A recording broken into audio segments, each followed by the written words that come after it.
use a literal word. These guys need to be able to ferret around in there. It's extracted. Yeah. Extracted. Talking about charming atmospheric peasants is sort of the wine writer's stock and trade. You want to go to college, you get it off the table, and you start kicking it. Lift off.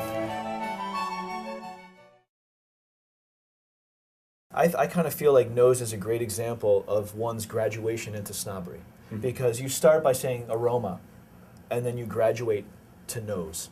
In the same way that you start by holding the glass like this. Oh, it's hard to even look at. It is jarring. I know it is jarring and horrible. You know. But you would graduate as your hold would start with the gallery opening, 25 years old, hold exactly to the just went to Kevin Zraeli's class or something, and now I know where to hold the glass properly. To I just gotten my first job as a sommelier. So that's the sort of the three-hold sure.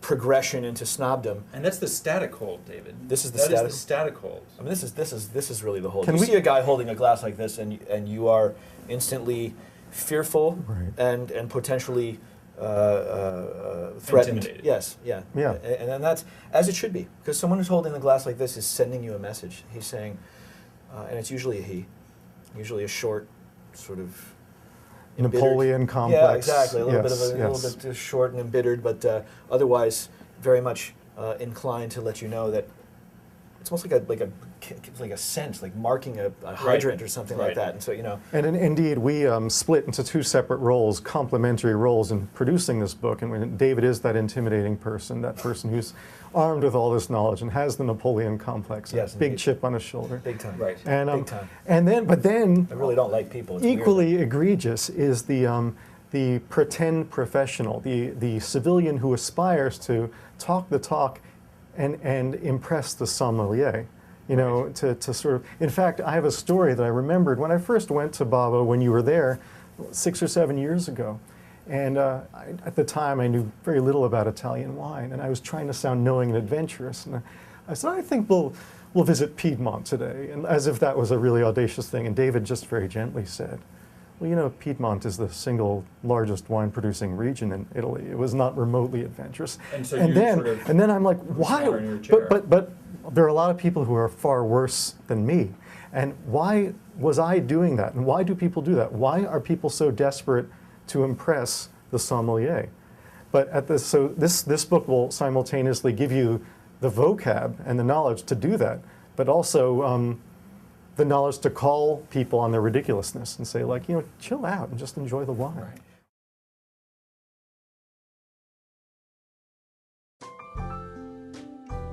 It's time once again for Lunch with Mia.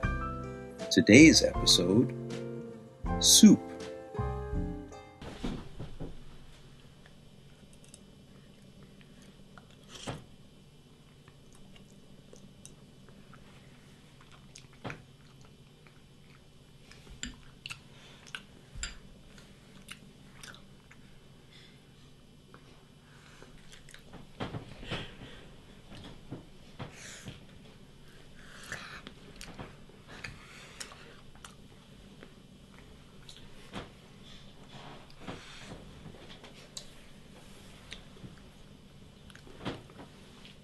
That was not good.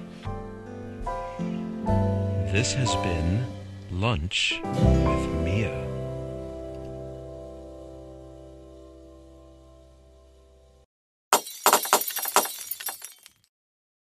This is Vernon. He's my new puppy. We do lots of stuff together. Watch movies. Not best in show again. Play games. Now you know that is not how you spell neuter. Lots of stuff. When it comes to dinner time though, we usually go to our separate spots. Not anymore. I'm making recipes that you and your pet can share together. This is Pet Chef.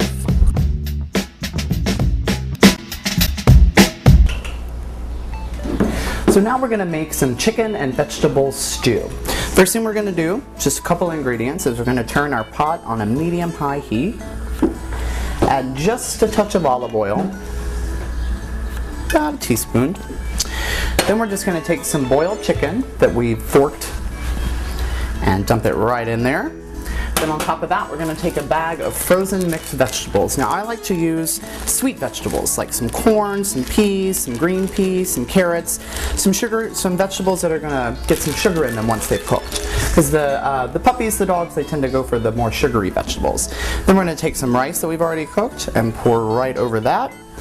Then we're going to add just a few shots of chicken stock. Say about 1/4 cup there. And we're going to stir. And let simmer for about 20 minutes. And that is chicken and vegetable stew fit for a king. So once you've let the ingredients simmer for about 20 minutes, plate it up in your pet's favorite dish, grab a fork for yourself, and enjoy dinner together. That's good. Do you like it? I do.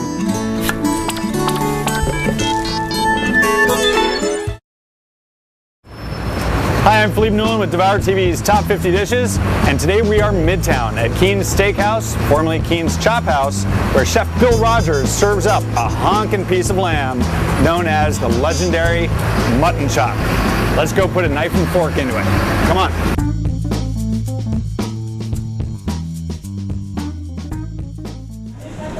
My name is Bill Rogers. I'm the executive chef of Keen's Steakhouse. This is our signature dip, mutton chop with sauteed escarole and minted lamb jus. And if Philippe doesn't like it, the ghost of Keen's will haunt him for eternity. Oh my gosh, Bill. That's our signature mutton chop. Signature mutton chop. I mean, this is the mutton chop for 2, right? I mean, No, actually, come on, man. That's for 1, and a lot of people do finish it. Okay. And without any help? Without any help. Listen, man, I don't know. I'm going to just bring this over here.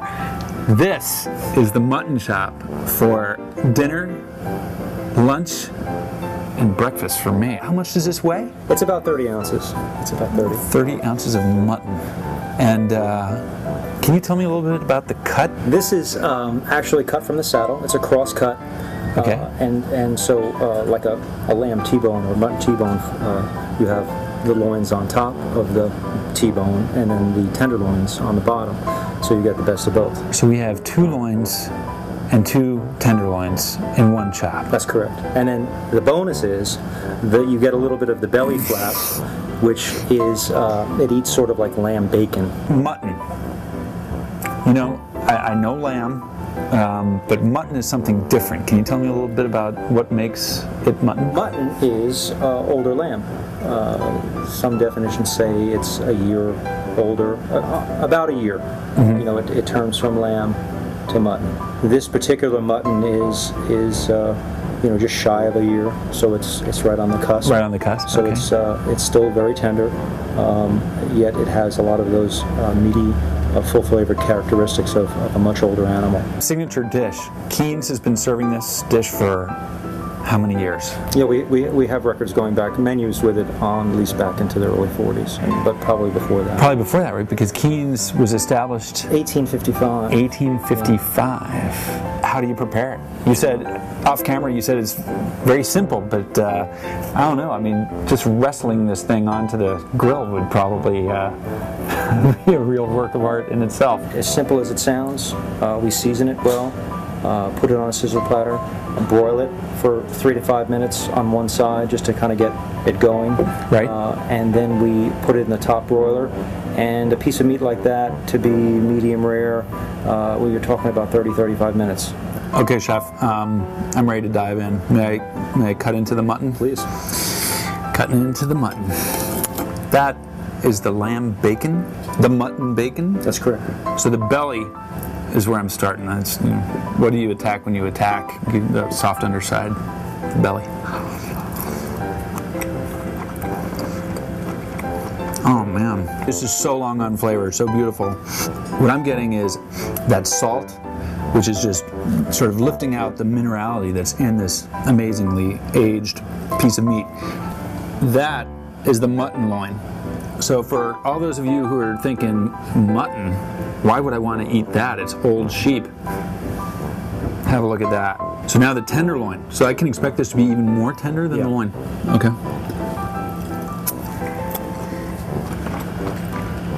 So I'm going to break my rule of not speaking with my mouth full.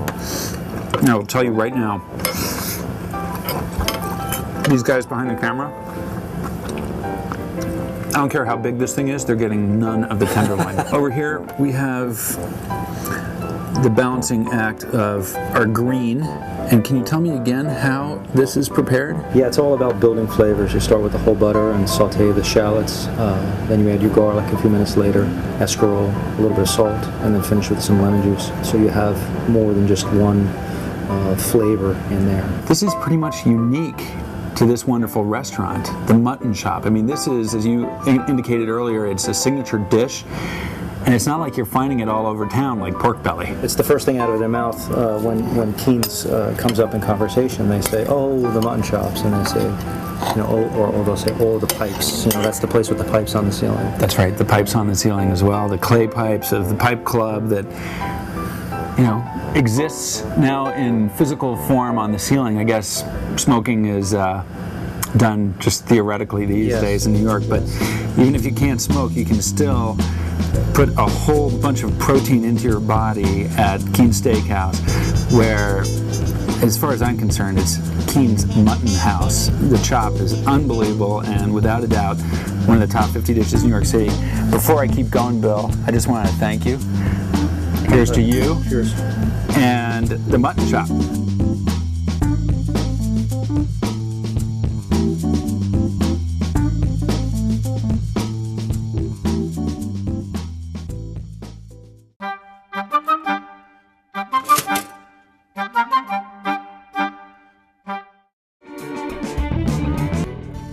How to sear a steak.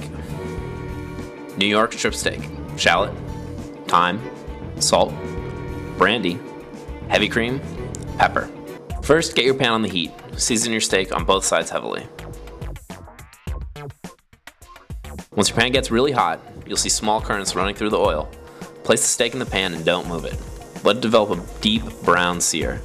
This process, known as the Maillard reaction, does not seal in any moisture, but creates the flavor we associate with a really great steak. While your steak browns, go ahead and slice up the shallot. Once one side of the steak is sufficiently brown, flip it over and toss in the shallot. Now, and it's very important, add the brandy to the pan off of the burner. I've seen an entire bottle of booze explode because one cook didn't follow the simple rule. Lose the bottle, then when you place the pan back on the stove, your fireworks will be a little more controlled. Once the brandy is cooked off, add your heavy cream and thyme. Cook it down on medium heat so you don't burn the dairy, and make sure to remove the steak from the pan before it overcooks. Keep reducing the sauce until it reaches a nice consistency. Once you've taken the steak out of the pan, make sure you let it rest for a few minutes before cutting into it. This makes a huge difference in how much moisture the meat retains. Once it's rested, pour your sauce over and enjoy a simple seared steak dish the French call steak au poivre.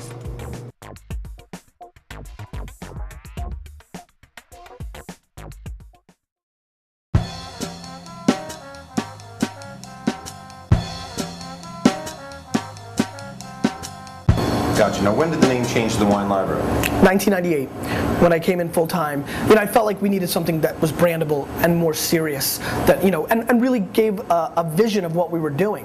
And, you know, Shoppers Discount Liquors did not talk about, you know, 100% Petit Verdot, and didn't talk about, you know, that's right. That's right. So you finished high school. Did you go to university? I went to school in Boston, Mount Ida College. I was really not into school. I came home 80% of my weekends from Boston to work at the Wine Library.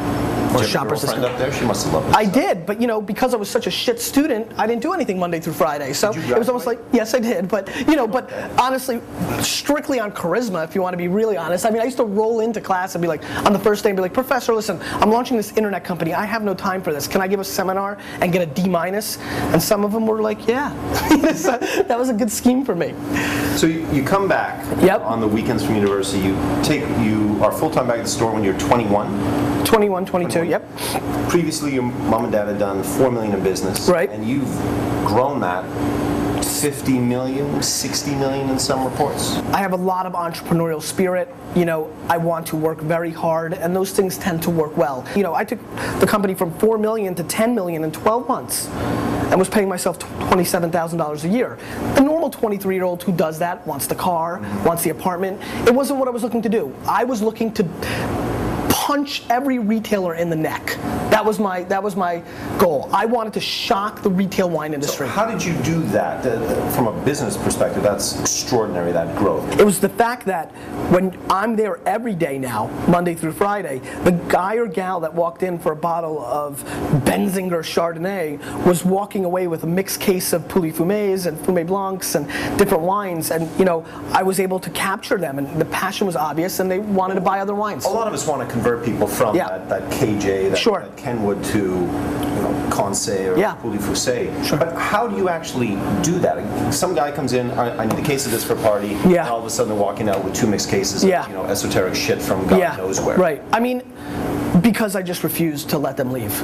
I mean, it was just, I legitimately think that people bought the wines because they were mad at me. Like, I just would not. They just wanted to get rid of you. They just wanted to get rid of me. And they were like, I am never coming back to this piece of crap wine shop. This guy's annoying the crap out of me, until they went home and tried the wines. And see, that's the greatness, right? I mean, that's the beauty of wine. People are closed until you open them. And to me, it's my job. Now especially more than ever with this large platform that I have with Wine Library TV, I feel an enormous sense of responsibility to give back to this wine world that's been so good to my immigrant family. And I feel like I have this job. I feel like, that I have to do this for wine, because I don't think wine wants to be on this pedestal. And I don't think wine is happy that in America we drink 7 varietals. I mean, there's so much out there. And I want to talk about the wines of Gaillac. And I want to talk about what's going on in Portugal. And I want people to be able to embrace what's going on in Greece and what's going to be coming out of Eastern European wines and what's going to eventually happen in India and China and wherever. I know in some weird way that it's my duty to help be the cheerleader for this product. And I think because I'm a little bit different molding than most wine people, because Wine Library's success was very simple. We were a small wine shop with a lot of heart and soul, but I was just a big retailer. I just knew how to do it. And so, a lot of people who didn't understand what was going on in Wine Library were like, oh, it's a big box store just selling lots of wine. They didn't understand that nobody in America was buying and carrying more 100% Petit Verdot. That when I opened the new Wine Library, which is now a 40,000 square foot store, it was because I wanted to have 100 Austrian wines in the store at all times. That I wanted to have a 42 bottle Hungarian, Greek, Turkish section. I mean, that's what gets me excited. Your parents looked at that and said, Gary, what the hell are you doing? You know what happened? In 1998, what happened was I came home, my dad went and built my mom her dream house. It was a very family kind of thing. When my dad came back, quote unquote, we were doing $10 million. It's let me promise any kid that gets involved with their family business, if you want to have street cred and you want to do what you want to do, a very good way to go about that is by exploding your family business. So send your father away for the summer, and when he comes back, you've expanded the company by 2.5 times. And it becomes very difficult to argue, right?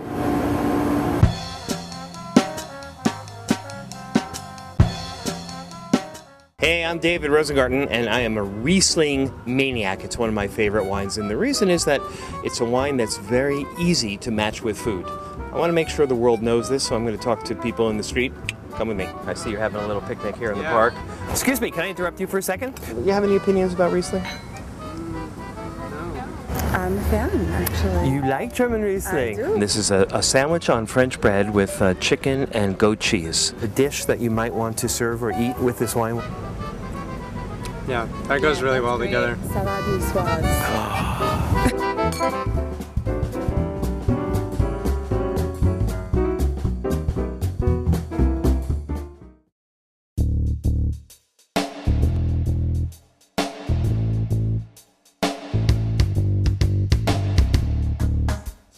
Africa.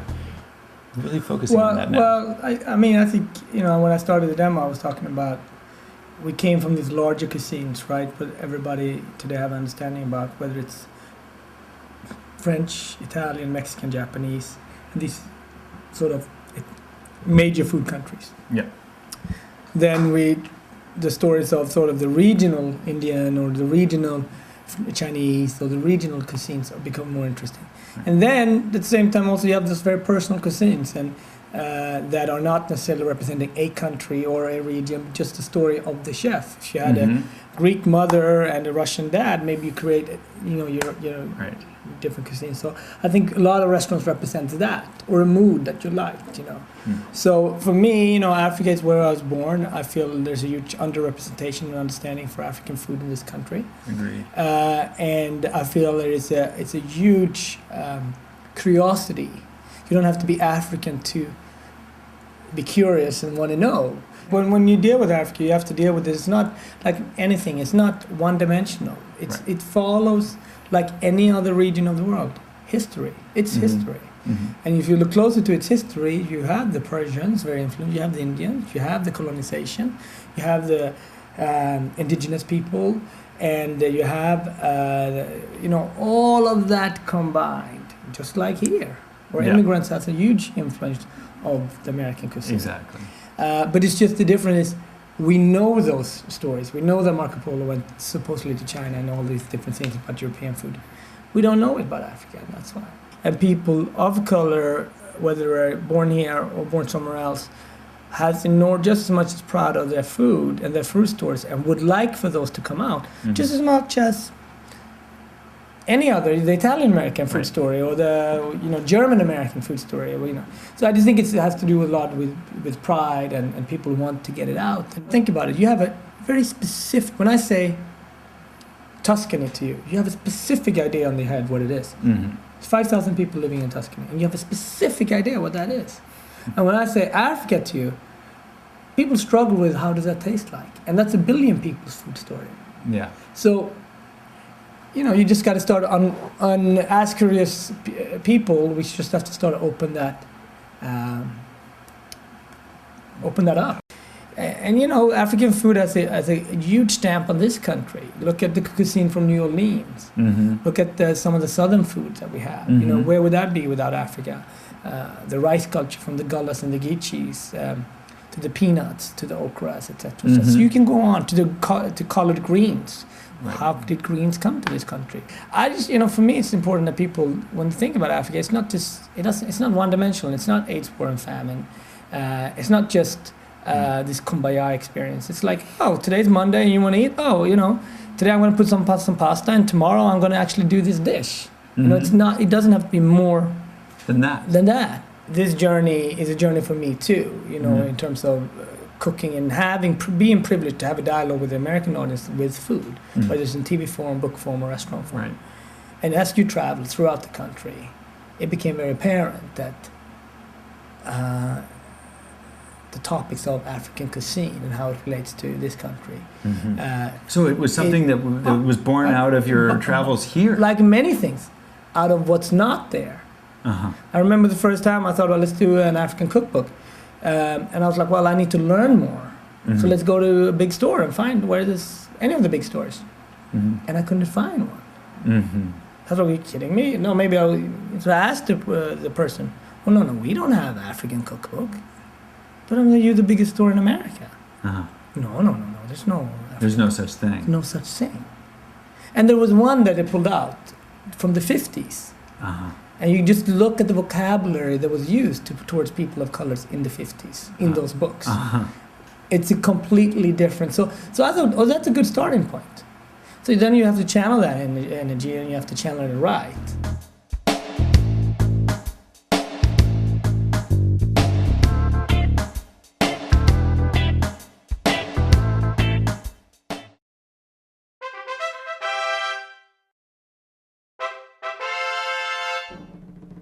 Okay, here we are in northern Thailand. The Thai have a thing for pig. Roast pig, cooked pig, broiled pig, but especially baby pigs. Suckling pig is a national pastime. Everywhere you go, the Thai make it, the Chinese make it, all of the Southeast Asians. But in northern Thailand and Chiang Mai, we find the best. A friend likes to refer to it as alley cat pig because that's about how big it is. You skin the pig, gut it, bone it, and then you chop it up into little crispy pieces. It's a lot of work and absolutely delicious, but you gotta eat it fresh. Once it cools off, it's no good. Whether you're on the side of the road or in a high-class restaurant, Thai roast pig is fantastic. This one here is done with ginger and garlic on the inside and spring onion, chopped into little pieces, presented on a beautiful bed of lettuce. We have a squid side dish to go with that. Even the face is used. In the typical Chinese place, you've got shark fin and vegetables. Your hors d'oeuvres are made from fish sausage, pig's ears, pig's intestine. You can have it with abalone, brown sauce, asparagus. Presentation is always with a lot of dishes, but the center is the pig. It's crispy, it's thin, it's delicate, it's delicious.